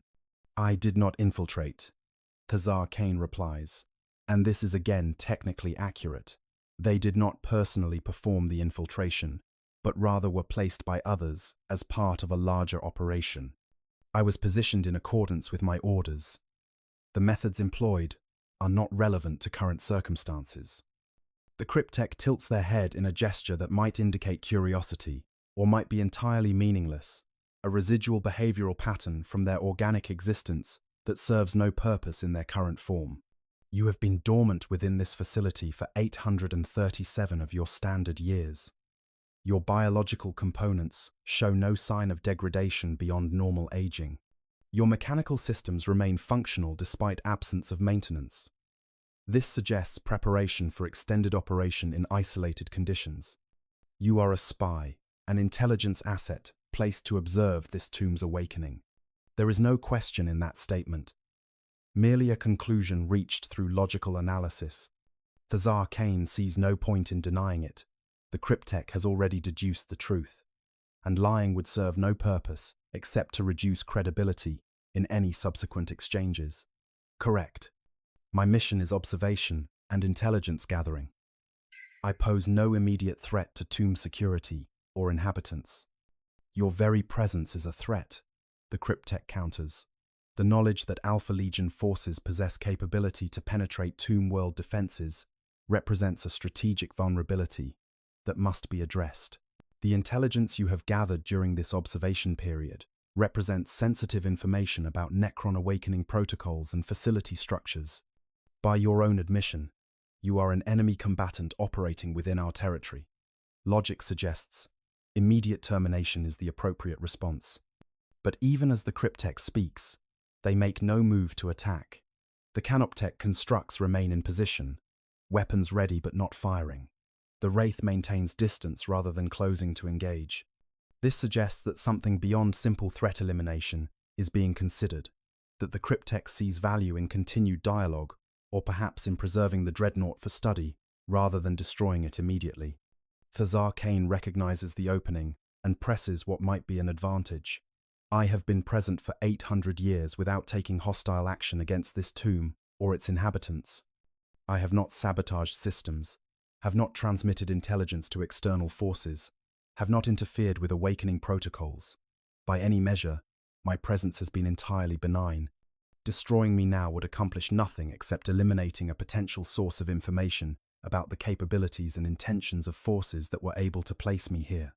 The cryptech processes this argument, and Thazar Kane can almost sense the calculations being performed, the weighing of risks and benefits, the analysis of strategic implications.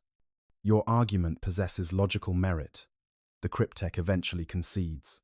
The intelligence you possess about infiltration methodology would be valuable.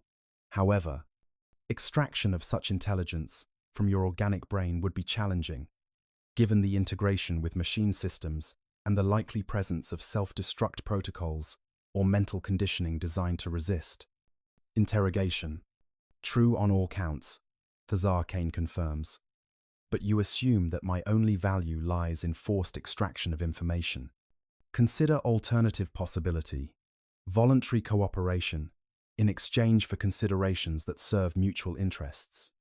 This suggestion clearly surprises the cryptech. Their optical sensors dim momentarily as they process the implications. You propose cooperation between Alpha Legion forces and Necrontier dynasty. This seems inconsistent with all intelligence regarding your faction's goals and methods.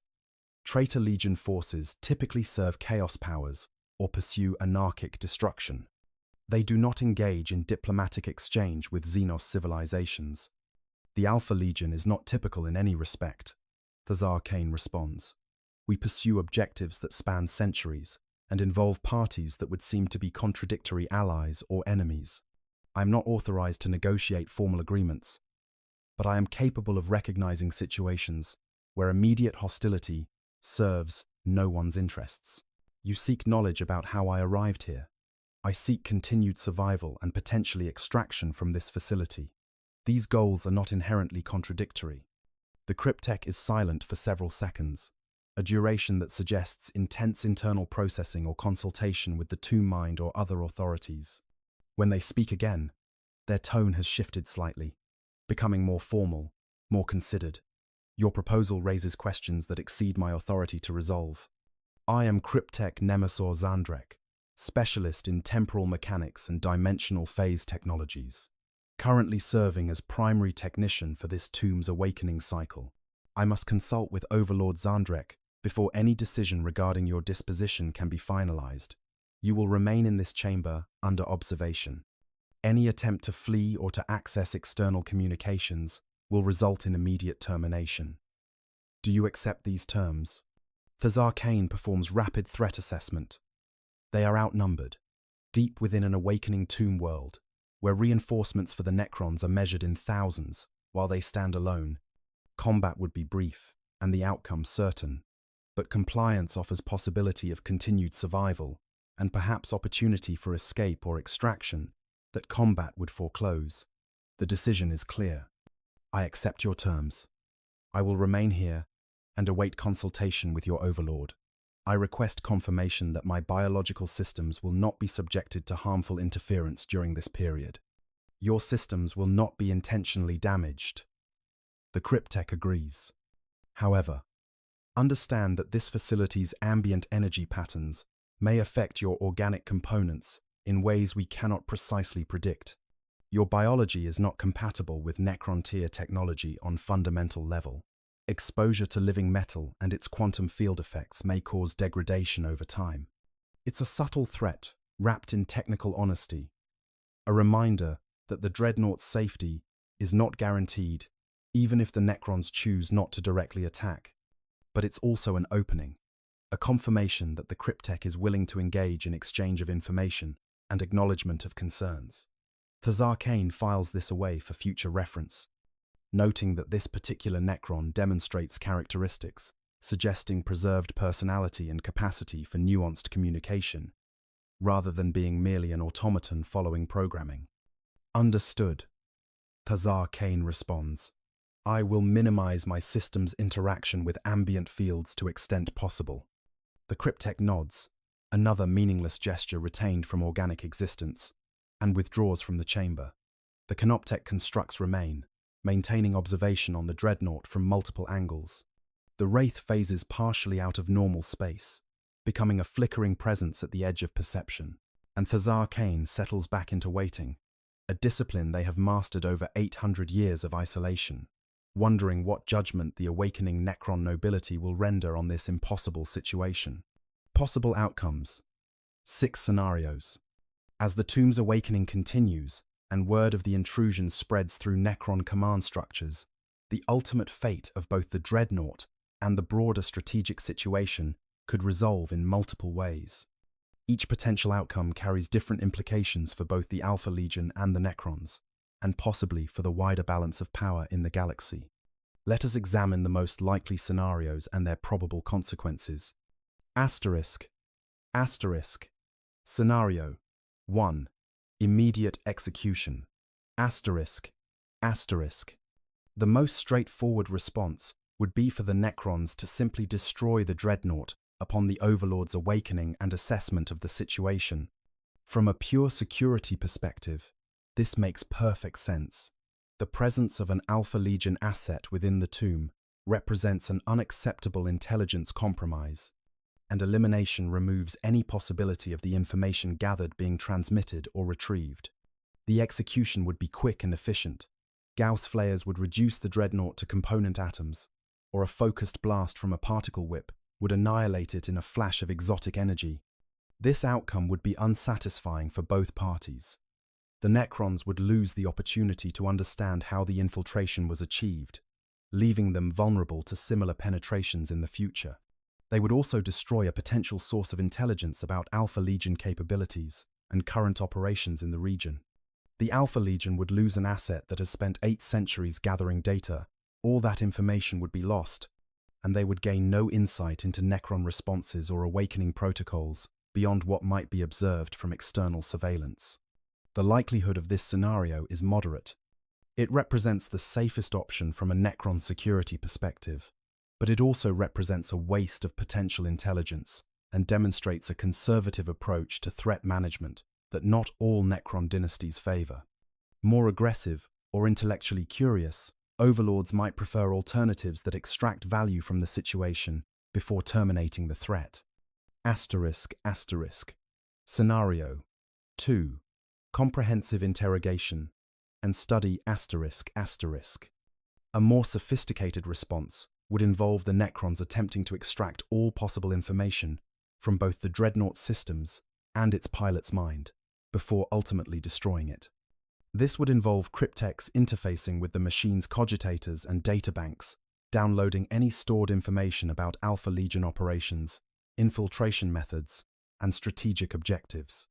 Simultaneously, They might attempt to probe the pilot's mind, either through technological means or possibly through more exotic methods involving their understanding of neural patterns and consciousness. This approach faces significant challenges. Imperial technology, particularly that modified by chaos forces, is notoriously resistant to external access attempts. Databanks may be encrypted with algorithms that would take even Necron computational power substantial time to crack. The pilot's mind would likely contain mental conditioning designed to resist interrogation, possibly including suicidal programming that would destroy consciousness if certain extraction attempts were detected.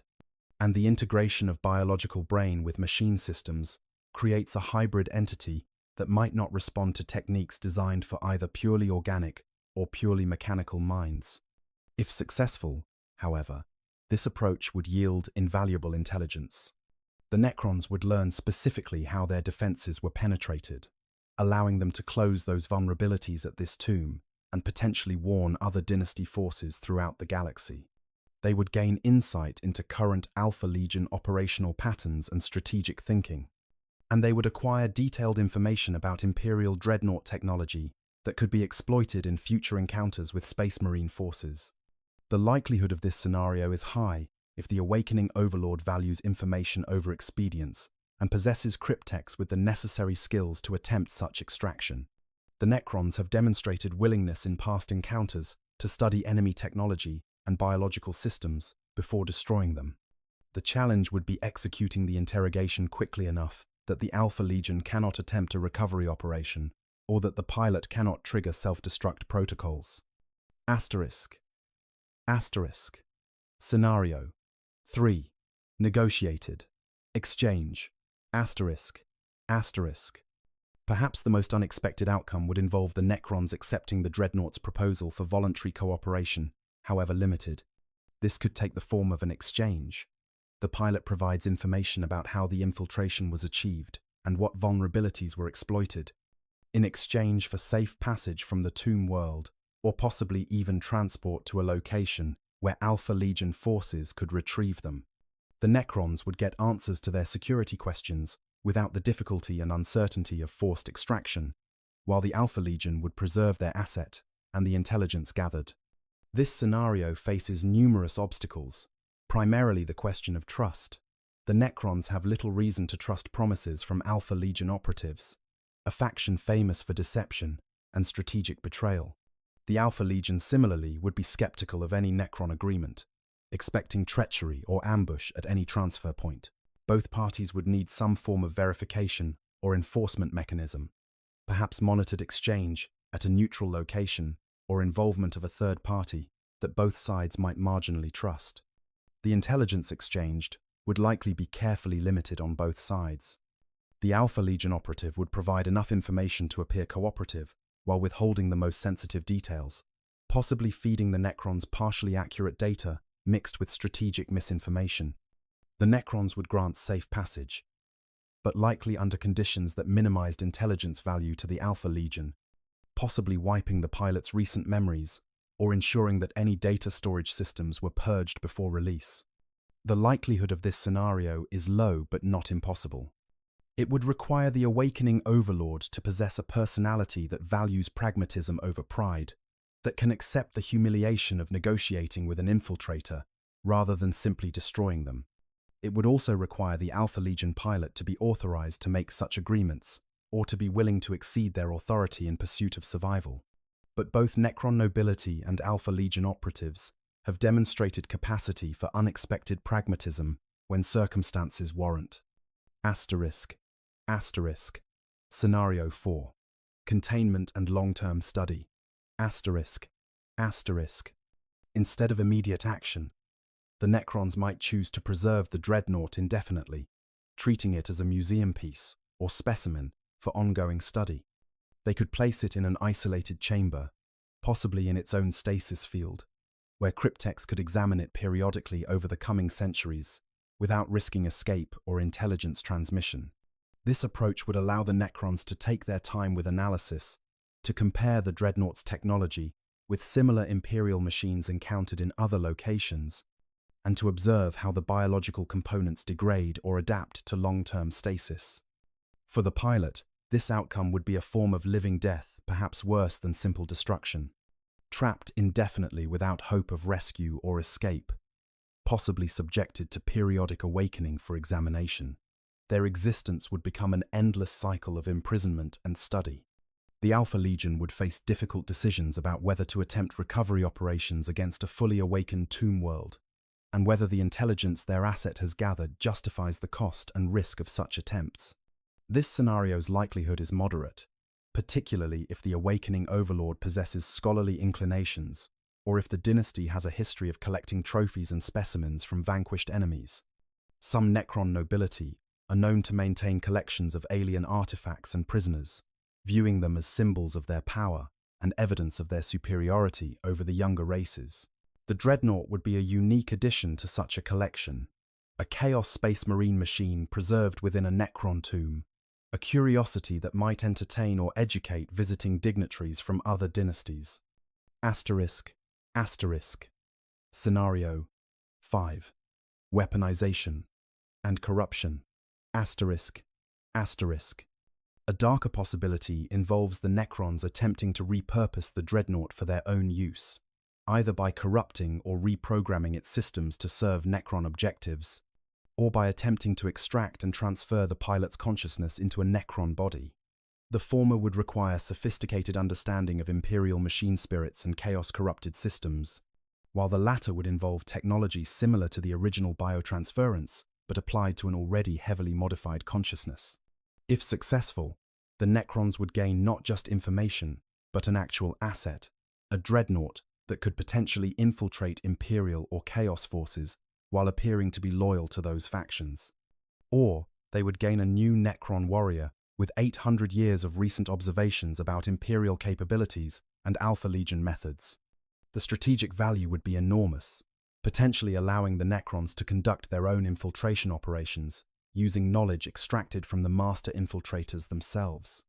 The challenges with this approach are substantial. Imperial machine spirits are designed to resist corruption, particularly by Xenos influence. The pilot's mind would likely resist any transfer attempt violently, and the process might damage the consciousness beyond usefulness. And the mere attempt to corrupt Imperial technology using Xenos methods might trigger defensive protocols that destroy both the Dreadnought and anyone attempting the corruption. The Necrons would be attempting to merge three incompatible technological paradigms: Imperial engineering, chaos corruption, and Necrontier science, a combination that might prove unstable or destructive. The likelihood of this scenario is low, primarily because it requires capabilities and willingness to experiment that most Necron dynasties do not possess. The Necrons generally view other races' technologies as crude and inferior, unworthy of serious study beyond understanding how to counter them.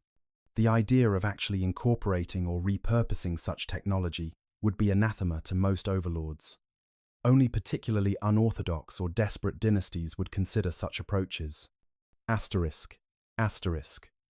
Scenario 6. Strategic. Manipulation. Asterisk. The most complex and perhaps most likely scenario involves the Necrons choosing to use the Dreadnought's presence as part of a larger strategic game. They could allow the pilot to believe they had negotiated safe passage, then track them back to Alpha Legion assets in the region, using the Dreadnought as an unwitting beacon that reveals enemy positions and capabilities. Or they could deliberately feed false information to the pilot, knowing it would be transmitted to Alpha Legion Command and potentially influencing enemy strategic decisions. This approach would be entirely consistent with how the Necrons have operated in past encounters with younger races. They think in time frames measured in centuries or millennia, and they are capable of elaborate deceptions when such methods serve their purposes. The immediate presence of an Alpha Legion spy in their tomb would be concerning, but the opportunity to turn that spy into a vector for Necron counterintelligence might be too valuable to pass up. The Alpha Legion would likely anticipate such manipulation and take countermeasures. They are experts in deception themselves and would recognize the possibility of being fed false information or being tracked.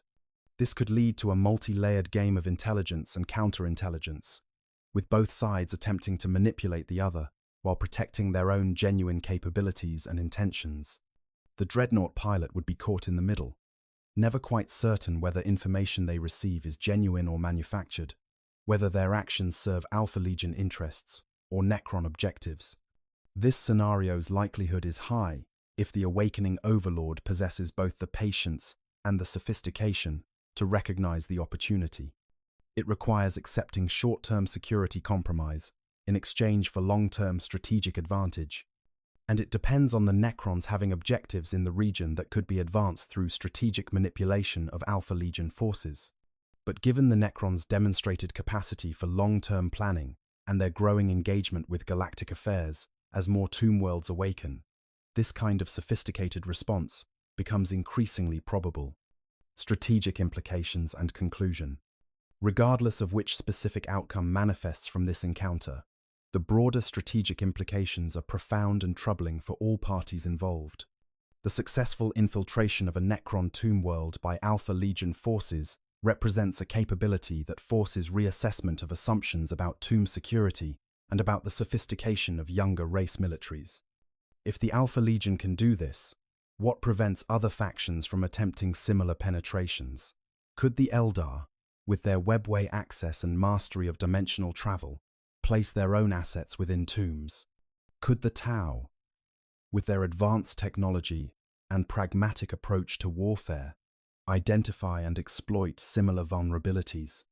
Could even the Imperium's Deathwatch or Officio Assassinorum achieve such infiltrations if they understood the methods involved?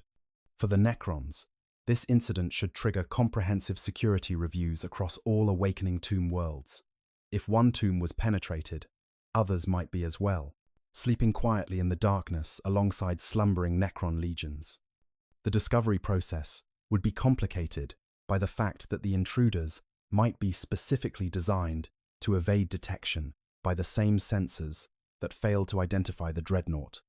New protocols would need to be developed, new scanning methods implemented, new defensive measures deployed, all while the awakening process continues and resources are stretched, managing the transition from 60 million year dormancy to active engagement with the galaxy.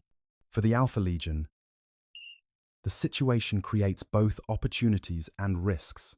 If their Dreadnought is recovered or successfully transmits its intelligence, they gain detailed information about Necron tomb structures and awakening protocols that could be exploited in future operations.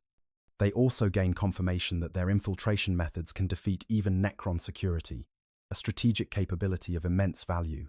But if the Dreadnought is captured and its information extracted by the Necrons, those methods become known to the enemy and countermeasures can be developed. Worse, if the Necrons successfully track the Dreadnought back to Alpha Legion assets, a significant counterintelligence victory could be achieved by the ancient Xenos. For the wider Imperium, unaware of these events, unless the information somehow reaches Imperial intelligence services, the implications are equally troubling. If Traitor Legion forces possess capabilities to penetrate defenses thought to be absolute, what prevents them from employing similar methods against Imperial facilities? Could Alpha Legion operatives be hidden within fortress worlds, aboard fleet vessels, or inside Adeptus Mechanicus research stations, placed decades or centuries ago and waiting for activation at critical moments? The paranoia such possibilities generate would further strain already tenuous trust within Imperial command structures, exactly the kind of strategic uncertainty that the Alpha Legion has historically sought to create. The technical question of how the infiltration was achieved remains central to understanding the full implications. If it relied on unique circumstances specific to this particular tomb world, circumstances that are unlikely to be replicated elsewhere, then the security threat is limited and containable. But if it represents a general methodology that could be applied to other tombs, then Necron awakening forces face a crisis that could fundamentally alter their strategic calculations. The difference between isolated incident and systemic vulnerability is the difference between tactical concern and strategic crisis. The philosophical dimensions of this encounter are equally fascinating. Here we have two forms of immortal existence: the Necron transformation of consciousness into machine, and the space marine preservation of dying warriors in Dreadnought chassis. brought into direct confrontation within a tomb that serves as monument to both. The cryptek examining the dreadnought may see reflections of their own condition, a consciousness trapped in metal, a mind that was once organic, now imprisoned in systems that will never fail but also never truly live. The dreadnought pilot observing the awakening Necrons may recognize kindred spirits of a sort, beings who have sacrificed everything for continuation, who exist beyond life but cannot claim to be truly alive. Both represent solutions to the problem of mortality that preserve consciousness at the cost of everything that makes existence meaningful. The Necrons lost their souls in exchange for eternal bodies. The dreadnought pilot lost their body in exchange for continued service. Both are prisoners of their own immortality, trapped in existences they cannot escape, and perhaps no longer fully remember choosing. The tragedy of both conditions is that they represent victories over death that feel indistinguishable from death itself. Mere continuation without the warmth of lived experience, without the possibility of growth or change, or the small pleasures that make existence bearable. The encounter between Necron and Dreadnought thus becomes a mirror, each seeing in the other a reflection of their own condition, stripped of the rationalizations and justifications that make such existence tolerable. For the cryptek, the Dreadnought represents what they might have become if the biotransference had failed, a hybrid of flesh and machine rather than pure living metal, consciousness preserved but damaged, eternal but diminished. For the Dreadnought pilot, the Necrons represent the logical endpoint of the transformation they have begun, the complete surrender of organic existence in exchange for mechanical perpetuation, a future they may be grateful they will never see. In the grim darkness of the far future, in a tomb that predates human civilization by unimaginable spans of time, these two forms of immortal warrior have met. What judgment the Necrons will render on this intruder? What fate awaits the Alpha Legion pilot, who has spent 8 centuries in silent observation? What intelligence will be gained or lost? What strategic advantages will be secured or surrendered? All remain to be determined. But the encounter itself, the mere fact that it could occur, tells us something profound about the current state of the galaxy. The old certainties are breaking down.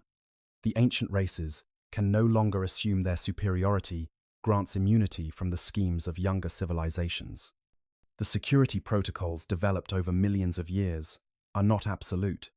They can be understood, analyzed, and eventually defeated by sufficiently determined and sophisticated enemies. The barriers between species, between ideologies, between the living and the dead, are more permeable than anyone would like to admit. And in that permeability, in the gaps and vulnerabilities that it creates, opportunities arise for those willing to exploit them. The Alpha Legion has always specialized in finding and exploiting such opportunities.